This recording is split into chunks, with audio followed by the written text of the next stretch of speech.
was making some wee notes before I came in today, and if I was Prime Minister and you were, if I was appointing you to a cabinet role, there's four things I would ensure, right? The first, you should only be appointed to a cabinet role if you have direct experience in that field and you know what you're doing in that field, okay? There's no time for you to learn all about, the defence industry. There's no time for you to figure out what's happening in Northern Ireland. You already need to know it if you're going to be appointed to that.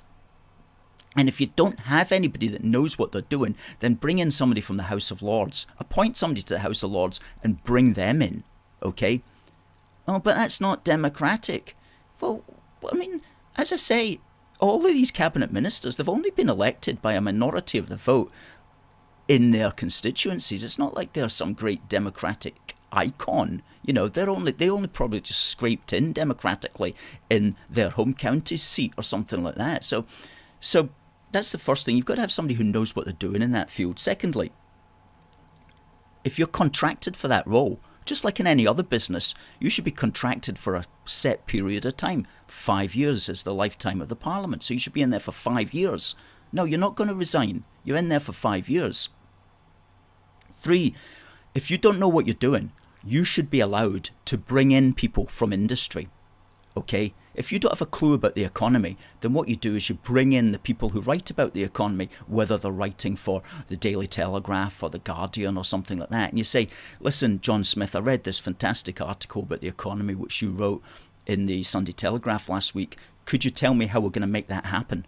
Okay, you write it out for me and I'll make sure it happens. Okay, so you bring in people like that. And we've got precedent. During the World War II, the Scottish Secretary of State was Tom Johnston. He was a Labour man. He was somewhat of a class warrior. He was very much old school, left wing. But Churchill appointed him to be the Secretary of State for Scotland, and he was reluctant to do it, but he said he would do it if he could bring in everybody around him, including past Secretaries of State, to help him do the role. Okay, so that's another way that's the third thing, that you should be allowed to bring in people to help you if you don't have a clue what you're doing. And fourthly, you should not be able to resign.